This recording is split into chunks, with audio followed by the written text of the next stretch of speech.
ఆ రోజు జరిగిన సంఘటన వల్ల నువ్వు బాధపడకూడదు అని నీతో ప్రేమగా ఉంటున్నాను. కానీ నువ్వు నన్ను మోసం చేశావు. నువ్వే నీ కళ్ళారా చూసావు కదా నానమ్మ ఎంత సంతోషంగా ఉందో. ఇప్పుడు నేను ఆవిడతో ఏమని చెప్పాలి? అసలు నువ్వు ప్రెగ్నెంట్ అని ఎందుకు చెప్పావు అని సూర్య విధిపై కోపగించుకుంటూ అడిగాడు. సూర్య అలా మాట్లాడగానే విధికి బాధగా అనిపించింది. ఏం మాట్లాడుతున్నారండి మీరు? అంటే ఆ రోజు మీరు తప్పు చేశాను అని భావించారు కాబట్టే నన్ను భార్యలా యాక్సెప్ట్ చేశారా? మీరు చూపిస్తున్న ఈ ప్రేమంతా నాటకమేనా అని బాధగా అడిగింది. చూడు, నాకు నటించడం రాదు, ప్రేమ గురించి పెద్దగా తెలీదు. కానీ నాకు సొంతం అనిపించే వాళ్ళ గురించి నేను ఎప్పుడూ ఒకేలా ఆలోచిస్తాను. ఈరోజు ఒకలా రేపు ఒకలా ఉండను. కానీ మీ ఆడవాళ్లకు కొంచెం ప్రేమ తగ్గినా సరే మరో చోట ప్రేమని వెతుక్కుంటారు. పుట్టిన పిల్లల గురించి కూడా ఆలోచించరు అని సూర్య కాస్త ఎమోషనల్గా ఫీల్ అవుతూ అన్నాడు. చూడండి, మీ బాధ నాకు అర్థమవుతుంది. కానీ మీరు నన్ను తప్పుగా అర్థం చేసుకోకండి. నేనెందుకు అమ్మమ్మ గారి ఫీలింగ్స్తో ఆడుకుంటాను? అసలు ఇదంతా మీ వల్లే జరిగింది. మీరు నిన్న మీ మరదలతో సరదాగా ఉండడం చూసి నాకు కోపం వేసింది. అందుకే వాళ్ళతో సమానంగా పోటీపడి మరీ పానీపూరి తిన్నాను. ఆ ఎఫెక్ట్ వల్లే ఈరోజు పొద్దున అమ్మమ్మ గారి ముందల వాంటింగ్స్ చేసుకున్నాను. అది చూసి అమ్మమ్మ గారు నేను ప్రెగ్నెంట్ అని భ్రమపడుతున్నారు. అసలు నాకు మాట్లాడే అవకాశం ఇవ్వలేదు. కనీసం మీరైనా ఆవిడకు అర్థమయ్యేలా చెప్తారు అనుకున్నాను. కానీ మీరు కూడా ఆవిడతో కలిసి చాలా సంతోషంగా ఉన్నారు. మీ ఇద్దరి సంతోషాన్ని చూసి ఒక్క క్షణం ఆ అబద్ధం నిజమైతే బాగుండు అని నా మనసులో చాలాసార్లు అనుకున్నాను. మిమ్మల్ని బాధ పెట్టాలని అనుకోవడం లేదు. మీరే అమ్మమ్మ గారికి అర్థమయ్యేలా చెప్పండి అని విధి చెప్పగానే సూర్య కోపంగా ఆమె వైపే చూస్తూ, ఆడవాళ్ళందరూ ఒకేలా ఆలోచిస్తారేమో, మా నానమ్మ తప్ప అంటూ అతను బయటికి వెళ్ళిపోయాడు. ఊరిలో జరిగే ఉత్సవాల పనులన్నీ సూర్య తిక్కరుండి చేసుకుంటున్నాడు. నైట్ ఇంటికి లేటుగా రావడం, ఉదయాన్నే వెళ్ళిపోవడం లాంటివి చేస్తున్నాడు. అనసూయమ్మ గారు విధిని చాలా జాగ్రత్తగా చూసుకుంటూ ఉన్నారు. అనసూయమ్మ గారు చూపించే ప్రేమ విధికి తల్లి ప్రేమను గుర్తు చేసింది. సూర్య ఆ రోజు బయటికి వెళ్లకుండా రెడీ అవుతూ గదిలోనే ఉన్నాడు. విధి టిఫిన్తో పాటు కాఫీ కూడా తీసుకుని లోపలికి వెళ్ళింది. ఏంటండి, 2 రోజుల నుండి నాతో మాట్లాడడం లేదు, కనీసం నా వైపు కూడా చూడడం లేదు. ఈ సమస్యకి పరిష్కారం మన ఇద్దరి దగ్గరే ఉంది. అమ్మమ్మ గారికి నిజం చెప్పిస్తే సరిపోతుంది అని అన్నది. సూర్య ఆమె వైపు చూడకుండా సైలెంట్గా గదిలో నుండి బయటకు వెళ్ళాడు. అతను అలా వెళ్ళిపోగానే విధికి చాలా బాధగా అనిపించింది. ఫోన్ టేబుల్ పైనే మర్చిపోవడంతో మళ్ళీ గదిలోకి వచ్చాడు. సూర్య మళ్ళీ వెళ్ళిపోతూ ఉండడంతో విధి అతనికి అడ్డుగా నిలబడి 2 చేతులు డోర్కి అడ్డుగా పెట్టింది. ఏంటండి, పోనీలే పాపమని ఊరుకుంటూ ఉంటే మీరు చాలా ఎక్కువగా చేస్తున్నారు. ఆ రోజు మీ మరదలతో బయటికి ఎందుకు వెళ్ళారు? మీరు వాళ్ళతో చనువుగా ఉంటే నాకెందుకు కోపం వచ్చింది? ఆ కోపాన్ని ఆ పానీపూరి మీద ఎందుకు చూపించాను? ఆ పానీపూరి అరగక నేనెందుకు వాంతులు చేసుకోవాలి? అది చూసిన అమ్మమ్మ గారు ఏదేదో ఎందుకు ఊహించుకోవాలి? ఈ తప్పు జరగడానికి కారణం మీరే అని విధి కోపంగా అన్నది.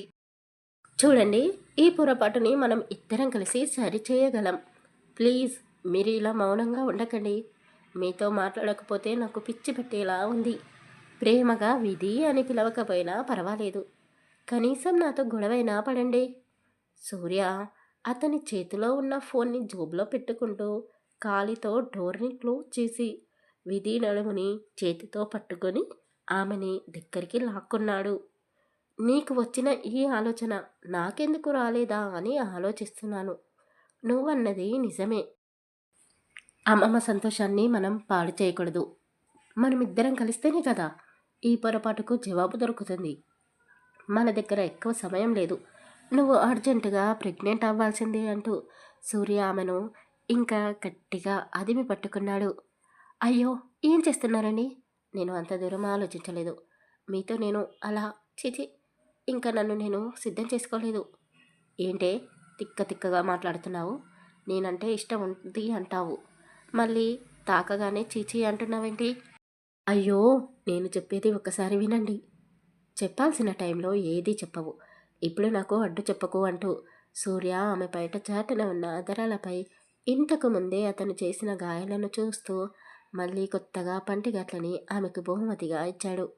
అతని చేష్టలని తట్టుకోలేక విధి కోపంగా అతన్ని పక్కకి నెట్టేసింది. ఏంటి, ఇలా కాకుండా మరి తల్లివి ఎలా అవుతావు? నీ మాటల్లో ఉన్న ప్రేమ చేతల్లో ఎందుకు లేదు అంటూ అతని చేతిని గోడకేసి గట్టిగా కొట్టాడు. నా మీద మీకు ఎంత కోపం ఉందో మీ చేతికి తగిలిన గాయాన్ని చూస్తేనే అర్థమవుతుంది. ఎందుకు కోపాన్ని అణచుకుంటున్నారు? నన్ను కొట్టాలని ఉంటే కొట్టేసేయండి, భరిస్తాను. అసలు మీ దృష్టిలో ప్రేమ అంటే ఏంటి? మీ కోపానికి మీ కోరికలకి ప్రేమ అని పేరు పెట్టకండి. మీరు నా నుండి ఏం కోరుకుంటున్నారో బాగా అర్థమైంది అంటూ ఆమె బయట కొంగును తీసేసి, మీ ఇష్టం, ఇప్పుడు నేను మీకు అడ్డు చెప్పను అంటూ కన్నీళ్లు కార్చింది. ఏం మాట్లాడుతున్నావు? నా గురించి నీకు తెలీదా? నీకు ఇష్టం లేకుండా నిన్ను తాకను. నా స్థాయి ఏంటో నీకు తెలుసు. నా నీడని తాకడానికి కూడా నీకు అర్హత లేదు. కానీ నా భార్యలా నా పక్కనే ఉన్నావు. ఆ హక్కుతో కూడా నిన్ను నేను తాకను. ఈ క్షణం నుండి నువ్వు నాకు దూరంగా ఉండాలి. నీ నీడ కూడా నా మీద పడడానికి వీల్లేదు. నీలాంటి వాళ్ళని నేను నా చుట్టూ తిప్పుకోగలను అని కోపంగా చెప్పేసి విధికి తాకకుండా డోర్ తీసుకొని బయటికి వెళ్ళిపోయాడు. విధి ఏడుస్తూ, ఏం జరుగుతుంది? ఇప్పుడిప్పుడే ఇద్దరం ఒకరిని ఒకరం అర్థం చేసుకుంటూ ఉన్నాము. అంతలోనే ఈ గొడవ ఎందుకు వచ్చింది? సూర్యాని నేను ఎలా అర్థం చేసుకోవాలి అని బాధపడుతూనే బయట కొంగని సరి చేసుకుని కన్నీళ్ళలోని తుడుచుకొని సూర్య వెనకాలే బయటికి వెళ్ళింది. హాల్లోనే కూర్చొని ఉన్న నానమ్మ దగ్గరికి వెళ్ళి, నానమ్మ, నేను ఆఫీస్కి వెళ్తున్నాను, అర్జెంట్ వర్క్ ఉంది అని చెప్పాడు. ఏంట్రా, ఏం మాట్లాడుతున్నావు? 2 రోజులు ఆగితే అందరం కలిసే వెళ్తాం కదా. అయినా కంపెనీకి ఓనర్వి నువ్వే కదా. మరి అక్కడ వర్కర్స్తో చెప్పి వర్క్ కంప్లీట్ చేయించుకో. నువ్వు ఎక్కడికి వెళ్ళడానికి వీల్లేదు, ఇక్కడే ఉండాలి అని చెప్పింది. లేదు నానమ్మ, నేను వెళ్ళాల్సిందే. కొత్తగా చేస్తున్న ప్రాజెక్టులో మిస్టేక్స్ ఉన్నాయి. ఎవరో కావాలని మన ప్రాజెక్టు గురించి శత్రువులకి ఇన్ఫర్మేషన్ ఇస్తున్నారు అంటూ విధి వైపు చూస్తూ అన్నాడు. అంటే సూర్య నన్ను అనుమానిస్తున్నాడా? అసలు నేను ఆఫీస్ వివరాల గురించి ఎప్పుడూ అడగలేదు కదా. మరి ఎందుకు నా వైపు చూస్తూ అలా అంటున్నాడు అని మనసులోనే అనుకుంటూ ఉంది. సూర్య, నువ్వు ఎన్నైనా చెప్పు, ఎంత లాస్ వచ్చినా సరే నువ్వు మాత్రం ఇక్కడే ఉండాలి. మనమే ఈ జాతరను జరిపిస్తున్నాము. ఊరంతా పెద్ద పండగలా జరుపుకుంటుంది.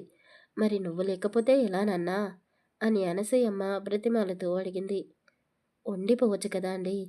2 రోజుల్లో ఏం జరుగుతుంది? అమ్మమ్మ గారిని అంత బాధ పెట్టకండి అని విధి కూడా అన్నది.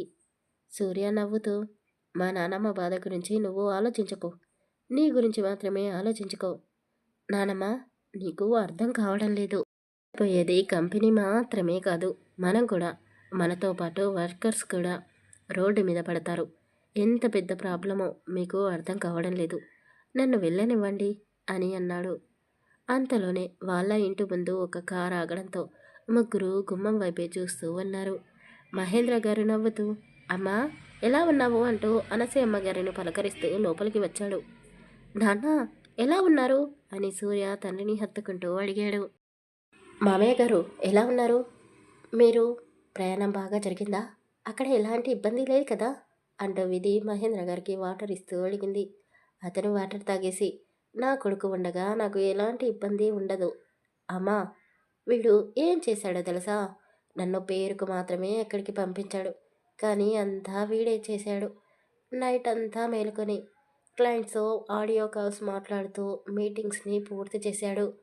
అంతా నువ్వే చేసి నన్నెందుకురా అక్కడికి పంపించావు అని అడిగాడు. తండ్రి కొడుకుల ప్రేమను చూసి అనసూయమ్మ సంతోషిస్తూ, మహేంద్ర, సూర్యాని ఏమీ అనకు, వాడు ఇప్పుడు పెద్ద ప్రమోషన్ కొట్టేశాడు అని చెప్పింది. ఏంటి, నాకు తెలియని ప్రమోషన్ అని మహేంద్ర సూర్య వైపు విధి వైపు చూస్తూ అడిగాడు. అమ్మమ్మ గారు, నేను మాట్లాడొచ్చా అంటూ విధి కలగజేసుకుంది. సూర్య మౌనంగా ఉండి విధి వైపే చూస్తూ ఉన్నాడు. అమ్మమ్మగారు, మనం పొరపాటు పడ్డాం. నేను ప్రెగ్నెంట్ కాదు, టెస్ట్ చేయించుకున్నాను, డాక్టర్ని కూడా కలిశాను అని చెప్పింది. విధి, ఏం మాట్లాడుతున్నావు అంటూ ఆమె సూర్య వైపు చూసింది. విధి చెప్పింది నిజమే అన్నట్టు సూర్య తలాడించాడు. కొద్దిసేపు అందరూ మౌనంగా ఉన్నారు. మహేంద్ర బ్యాగ్ ఓపెన్ చేసి, విధి, నీకోసం అమ్మ కోసం చీరలు తీసుకొని వచ్చాను అంటూ వాళ్ళిద్దరికీ అతను తెచ్చిన చీరలను ఇచ్చాడు. అమ్మమ్మ సారీ అని విధి నేలపై కూర్చొని ఆమె చేతులు పట్టుకుని అన్నది. ఆమె విధి తలపై చెయ్యి పెట్టి ఈ చీరలు లోపల పెట్టేసి అని చెప్పింది. నాన్న, నానమ్మ, ఇక నేను బయలుదేరుతాను అంటూ సూర్య అక్కడి నుండి వెళ్ళిపోయాడు. అయ్యో అమ్మమ్మ గారు, ఆయన వెళ్ళిపోతున్నారు, మీరు ఆపండి, మీరు చెప్తే ఉండిపోతాడు అని విధి అన్నది. వద్దమ్మా, వాణ్ణి వెళ్ళనివ్వు, వాడి బాధ మనం అర్థం చేసుకోవడం లేదు, కనీసం పనిలో పడితే కొన్ని విషయాలు మర్చిపోతాడు అని చెప్పింది. విధికి ఏమీ అర్థం కావడం లేదు. ఆ రోజు నైట్ అందరూ భోజనాలు చేసిన తర్వాత విధి ఒంటరిగా కూర్చొని సూర్య గురించి ఆలోచిస్తూ ఉంది. ఏంటమ్మా ఒంటరిగా ఇక్కడ కూర్చున్నావు, సూర్య గురించి ఆలోచిస్తున్నావా అని మహేంద్ర విధి దగ్గరికి వస్తూ అడిగాడు. ఆమె చైర్లో నుండి పైకి లేచి నిలబడి, రండి మావయ్య, మీరు కూడా ఇంకా పడుకోలేదు ఎందుకు అని అడిగినది. పర్వాలేదమ్మా, కూర్చో, సూర్య నా కొడుకు, కానీ నువ్వు నా కూతురివి, మీ ఇద్దరి మధ్య నేను ఎలాంటి తేడా చూడను, కూర్చో అని చెప్పాడు. విధి ఇబ్బంది పడుతూనే చైర్లో కూర్చుంది. మీ ఇద్దరి మధ్య ఏదైనా గొడవ జరిగిందా అని మహేంద్ర అడిగాడు. అలాంటిదేమీ లేదు మామయ్య, చల్లగాలి వస్తుంది, మనం లోపలికి వెళ్దాం పదండి అని మాట దాటేస్తూ అన్నది. ఆయన నవ్వుతూ, తండ్రి దగ్గరనే కొడుకు విషయాలు దాచిపెడుతున్నావన్నమాట, గుడ్, ఒక భార్య భర్త గురించి ఇలాగే ఆలోచించాలి, కానీ వాడు నాకు కొడుకు మాత్రమే కాదు, నా సర్వస్వం వాడే, నేను కూడా వాడికి తండ్రిని మాత్రమే కాదు, ఫ్రెండ్ని. నువ్వు గమనించావో లేదో, వాడికి ఎక్కువ ఫ్రెండ్స్ లేరు, అన్నీ నాతోనే షేర్ చేసుకుంటాడు, ప్రతి విషయం నాకు చెప్తాడు, మీ మధ్య జరిగిన విషయాలు కూడా నాకు తెలుసు. వాడు నాలాగే ఉన్నాడు, నాలాగే ఆలోచిస్తాడు అని అందరూ అంటూ ఉంటే గర్వపడేవాడిని, కానీ ఇప్పుడు మీ మధ్య జరుగుతున్న ఈ గొడవలని చూస్తుంటే భయమేస్తుంది. వాడు కూడా నాలాగే మూర్ఖంగా ఆలోచించి నిన్ను ఎక్కడ దూరం చేసుకుంటాడో అని భయంగా ఉంది అని మహేంద్ర గారు అన్న మాటలను విని విధి ఆశ్చర్యపోయింది. మామయ్య, మీరు ఏం చెప్పాలనుకుంటున్నారు, ఎవరి గురించి అని అడిగింది.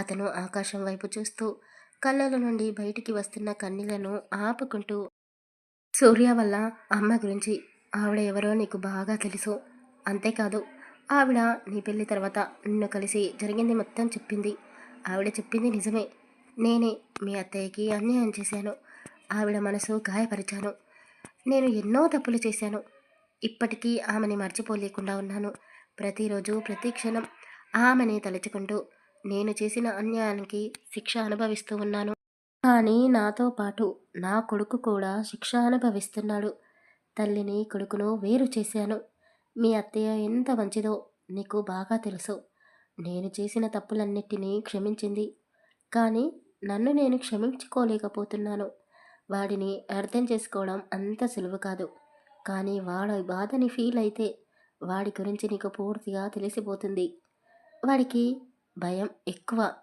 ఎవరినైనా ప్రేమిస్తే వాళ్ళు దూరం అయిపోతారేమో అని, అందుకే నీ మీద వాడికి ప్రేమ ఉన్నా కూడా అది చూపించలేకపోతున్నాడు, నిన్ను చూస్తుంటే మీ అత్తని చూస్తున్నట్టుగానే ఉంది, నేను ఒక దేవతని దూరం చేసుకున్నాను, ఆమె నా దగ్గర ఉన్నప్పుడు తన విలువ ఏంటో తెలియలేదు, నా ఇంటి దీపాన్ని నేనే ఆర్పేసుకున్నాను, ఇప్పుడు మరో ఇంట్లో వెలుగును పంచుతుంది, వాడికి వాళ్ళమ్మ గురించి చెప్పడానికి ఎంతగానో ప్రయత్నించాను, తన తప్పేమీ లేదు అని, కానీ వాడు వాళ్ళమ్మ పేరు వినడానికి కూడా ఇష్టపడడం లేదు, అంత అసహ్యించుకుంటున్నాడు, వాడు అలా కావడానికి కారణం నేనే అంటూ బాధపడుతూ అతని మనసులో దాగి ఉన్న మాటలని కన్నీళ్ల రూపంలో బయటికి రానిచ్చాడు. మామయ్య, ప్లీజ్ మీరు బాధపడకండి, గడిచిపోయిన కాలాన్ని మనం వెనక్కి తీసుకురాలేము, కానీ అన్నీ మర్చిపోయి సంతోషంగా బ్రతకడానికి ప్రయత్నించాలి అంటూ విధి మహేంద్ర గారిని ఓదారుస్తూ ఉంది. నా బాధ కూడా అదేనమ్మా, వాడు నిన్ను ఎక్కడ దూరం చేసుకుంటాడో అని భయంగా ఉంది, నువ్వు నాకు మాట ఇవ్వమ్మా, వాడిని ఎలాంటి పరిస్థితుల్లోనూ వదిలి వెళ్ళకూడదు అని మహేంద్ర గారు విధి దగ్గర మాట తీసుకున్నారు. అలాగే ఇంకొక చిన్న సహాయం చేసి పెట్టమ్మా, వరాలు ఇచ్చే దేవతలు కూడా వాళ్ళకు కోరికలు ఉంటాయి కదా, అలాగే మీ అత్తయ్య కూడా కొడుకుని ఒక్కసారైనా దగ్గరికి తీసుకోవాలి అని ఆశపడుతుంది, వాళ్ళిద్దరినీ ఎలాగైనా నువ్వే కలపాలి అంటూ కాస్త గట్టి గట్టిగా దగ్గుతూ ఊపిరి పీల్చుకోవడానికి ఆయాసపడుతూ అన్నాడు. అయ్యో మామయ్య గారు, ఏమైంది? ముందు లోపలికి వెళ్దాం పదండి అంటూ ఆయన్ని గదిలోకి తీసుకుని వెళ్ళి సిరప్ తాగించింది. మామయ్య, మీరు టెన్షన్ పడకండి, హాయిగా పడుకోండి. నేను ఈ ఇంటిని మీ కొడుకును వదిలిపెట్టి ఎక్కడికి వెళ్ళను అని చెప్పి విధి కూడా తన గదిలోకి వెళ్ళి సూర్య ఆలోచనలతోనే నిద్రలోకి జారుకుంది. ఇంటికి వెళితే ఎటు చూస్తున్నా విధియే కనబడుతుంది అని సూర్య ఇంటికి వెళ్లకుండా ఆఫీస్లోనే వర్క్ చేసుకుంటూ రాత్రి పగలు అక్కడే ఉండిపోయాడు. ఎందుకు విధి నన్ను ఇంతలా మార్చేశావు? కళ్ళు మూసినా తెరిచినా నీ రూపమే కనబడుతుంది. నీ మీద నాకు ఎంత ప్రేమ ఉందో మాటల్లో చెప్పలేను. నువ్వు చూపించే ప్రేమకు నేను భయపడిపోతున్నాను. చిన్నప్పటి నుండి నేను ఆశపడ్డ ప్రతిదీ నాకు దూరం అవుతూనే ఉంది. అన్నిటికీ అలవాటు పడ్డాను. అందరూ నన్ను చూసి గర్వపడుతున్నారు. ఎంత కష్టం వచ్చినా సరే ధైర్యంగా ఎదుర్కొంటాడు అని అనుకుంటున్నారు. కానీ వాళ్లకు ఏం తెలుసు? నా పిరికితనమేమిటో, నా బలహీనత ఏమిటో ఎవరికీ చెప్పుకోలేను. ఎవరినీ నేను ఇంతలా ప్రేమించలేదు. అందుకే నీతో ఎలా ఉండాలో తెలియడం లేదు. ప్రేమను చూపిస్తే దూరం అవుతావని భయంగా ఉంది. నా కోపాన్ని చూసి నువ్వు భయపడుతున్నావు. సారీ విధి. నిన్ను భయపెట్టాలని, బాధ పెట్టాలని నేను అనుకోవడం లేదు. నువ్వు నన్ను దూరం పెట్టినా సరే, కానీ నాతోనే ఉండు అంటూ ఆమె ఫోటోని చూస్తూ అతని మనసులోని మాటలన్నీ ఆ 4 గోడలకి చెప్పుకుంటూ ఉన్నాడు. గారు, అనసూయమ్మ గారు దగ్గరుండి జాతరని బ్రహ్మోత్సవంగా జరిపించారు. సూర్య, విధిల జంట ఎప్పుడూ సంతోషంగా ఉండాలి అని వాళ్ళ పేర్ల మీద అన్నప్రసాదాలను ఏర్పాటు చేశారు. సూర్య భార్యలా, అనసూయమ్మ ఇంటి కోడలిగా విధి ఎంతో హుందాగా ముస్తాబు అయ్యింది. ఓపికగా అందరికీ వడ్డించింది. అమ్మా అనసూయమ్మ గారు, మీ మనవరాలు చాలా అందంగా ఉంది. ముఖంలో ఎంతో కళ ఉంది. ఓపిక కూడా చాలా ఎక్కువే. సూర్యబాబు కూడా ఉండి ఉంటే ఇద్దరూ చూడముచ్చటగా కన్నుల ముందుగా ఉండేవాళ్ళు కదా. నా మనవడికి ముఖ్యమైన పని ఉండడంతో సిటీకి వెళ్ళిపోయాడు. ఈసారి జాతరకి తప్పకుండా వస్తాడు. రావడమే కాదు, వాడే వాడి చేతుల మీదుగా జరిపిస్తాడు. విధమ్మా, ఈసారి మీ చేతిలో ఒక బాబో పాపనో ఉండాలి. మీ కుటుంబం చల్లగా ఉంటే ఈ ఊరు కూడా బాగుంటుంది అని వాళ్ళందరూ దీవిస్తూ అన్నారు. మహేంద్ర గారు సంతోషిస్తూ, మీరు కోరుకున్నట్టుగానే జరుగుతుంది. అలాగే ఈ ఊళ్ళో ఎలాంటి సమస్య ఉన్నా నాతో చెప్పండి. ఎవరైనా చదువుకొని ఖాళీగా ఉంటే మన కంపెనీకి వచ్చేసేయండి. మీకు ఎలాంటి లోటు ఉండదు అని చెప్పాడు. వాళ్ళందరి దగ్గర సెలవు తీసుకొని విధి, అనసూయమ్మ, మహేంద్ర, వారితో పాటు మరి మనిషి రాధమ్మ తిరిగి ఇంటికి బయలుదేరారు. ఇంటికి చేరుకోగానే పనివాళ్ళు సూర్య గురించి చెప్పారు. సూర్యబాబు ఇంటి వైపు రాలేదు అని. వాళ్ళు చెప్పగానే అనసూయమ్మ బాధపడుతూ, విధి, వాడికి ఫోన్ చేసి ఇంటికి రమ్మని చెప్పు అని చెప్పింది. కానీ అమ్మమ్మ, నేను ఎలా చెప్పను? ఆయన నా మీద కోపంగా ఉన్నాడు కదా. అయ్యో పిచ్చిపిల్ల, భార్యాభర్తలు అన్నాక గిల్లి కజ్జాలు, కోపాలు, తాపాలు అన్నీ ఉంటాయి. అలా అని వదిలేసుకుంటారా ఏంటి? ఫోన్ చెయ్యి. నీ గొంతు వినగానే వాడు పరిగెత్తుకుంటూ వస్తాడు చూడు అని చెప్పింది. అమ్మమ్మ చెప్పిన మాటలకు విధి సిగ్గుపడుతూ, ఇప్పుడే చేయాలా? కొద్దిసేపు అయ్యాక చేస్తాను అంటూ గదిలోకి వెళ్ళిపోయింది. రాధిక సూర్య ఆఫీస్కి వెళ్ళింది. రాధికని అక్కడ చూసి సూర్య ఆశ్చర్యపోయాడు. ఏంటి, నన్ను పూర్తిగా మర్చిపోయావా? నేనే నీ ఆఫీస్కి వచ్చాను. హాయ్ హలో కూడా లేదా అని అడిగింది. అతను కూర్చో అంటూ చైర్ వైపు చూపించాడు. పర్వాలేదు అంటూ అతని క్యాబిన్ని చూస్తూ, అప్పుడు ఎలా ఉందో ఇప్పుడు కూడా అలాగే ఉంది. ఏంటి, ఇంకా కోపంగా ఉన్నావా? చూడు సూర్య, మనమిద్దరం మంచి ఫ్రెండ్స్, అలాగే ఉందాం. మన పెద్దవాళ్ళు ఇష్టపడ్డారు కదా అని మనం కూడా తొందరపడ్డాము. కానీ నీ మీద నాకు ప్రేమ లేదు, నీకు కూడా నా మీద ప్రేమ లేదు. జరిగింది మర్చిపోయి మళ్ళీ ఫ్రెండ్స్లా ఉండిపోదాం. మరో వారం రోజుల్లో నా పెళ్ళి, కార్డు ఇవ్వడానికే వచ్చాను. ఇంటికే వెళ్ళాలి అనుకున్నాను, కానీ అక్కడ మీ నానమ్మ, నీ భార్య ఉంటుంది కదా, మళ్ళీ గొడవ జరుగుతుందేమో అని ఆఫీస్కి వచ్చాను. నువ్వు అన్నీ మర్చిపోయి నా పెళ్ళికి తప్పకుండా రావాలి అంటూ ఆమె పెళ్లి కార్డుని అతని చేతిలో పెట్టింది. అతను కార్డుపై ఉన్న రాధిక, అరుణ్ల పేర్లను చూస్తూ కాఫీ, జ్యూస్ అని అడిగాడు. వద్దు వద్దు, ఏమీ వద్దు. నా కోసం ఇక్కడికి అరుణ్ వస్తాను అని చెప్పాడు నన్ను పిక్ చేసుకోవడానికి. ఈ పాటికే వచ్చేసాడో ఏమో, నేను వెళ్ళిపోవాలి, టైం లేదు అంటూ రాధిక సూర్య క్యాబిన్లో నుండి బయటికి వెళ్ళిపోయింది. సూర్య కార్డుని చేతిలో పట్టుకుని కిటికీలో నుండి బయటికి చూశాడు. అరుణ్ని చూడగానే అతని చేతిలో ఉన్న పెళ్లి కార్డుని డస్ట్బిన్లో వేసేశాడు. సూర్య ఒక ఇంపార్టెంట్ కాల్ కోసం వెయిట్ చేస్తూ ఆఫీస్ స్టాఫ్ మెంబర్స్తో మీటింగ్లో ఉన్నాడు. అప్పుడే అతనికి కాల్ రావడంతో క్లయింట్స్ ఫోన్ చేస్తున్నారు అనుకొని స్క్రీన్పై ఉన్న నెంబర్ని చూడకుండానే స్పీకర్ ఆన్ చేసి కాల్ లిఫ్ట్ చేశాడు. వర్కర్స్ కూడా వినాలి అనుకున్నాడు. హలో సూర్య గారు, మీరు నా మీద కోపంగా ఉన్నారు అని నాకు తెలుసు. మీరు మాట్లాడకపోయినా పర్వాలేదు, కానీ నేను చెప్పేది వినండి. మీ పనులన్నీ వదిలేసి ఇంటికి వచ్చేసేయండి. నేను అమ్మమ్మ మామయ్య గారు ఇంటికి వచ్చేసాము. మీకోసం నేను అందంగా రెడీ అయ్యి ఎదురు చూస్తూ ఉంటాను అని చెప్పేసి కాల్ కట్ చేసింది. పాపం సూర్యకి విధి స్పీకర్ ఆఫ్ చేసుకునే ఆప్షన్ కూడా ఇవ్వలేదు. అంత స్పీడ్గా ఆమె చెప్పాలనుకున్నది గ్యాప్ లేకుండా చెప్పేసింది. అక్కడ ఉన్న వాళ్ళందరూ సూర్య వైపు చూస్తూ సిగ్గుపడుతూ పెదవులకి చేతిని అడ్డుగా పెట్టుకొని ముసిముసిగా నవ్వుకుంటూ ఉన్నారు. సూర్యకి కూడా వాళ్ళందరినీ చూస్తే కాస్త ఇబ్బందిగా అనిపించి ఎక్స్క్యూజ్ మీ అంటూ ఫోన్ని తీసుకొని అక్కడి నుండి కాస్త పక్కకి వెళ్ళిపోయాడు. వీళ్ళతో తలగొక్కుంటూ ఫోన్ వైపు చూస్తూ రాక్షసి, అందరి ముందు ఇరికించేసావు అంటూ విధికి కాల్ కనెక్ట్ చేశాడు.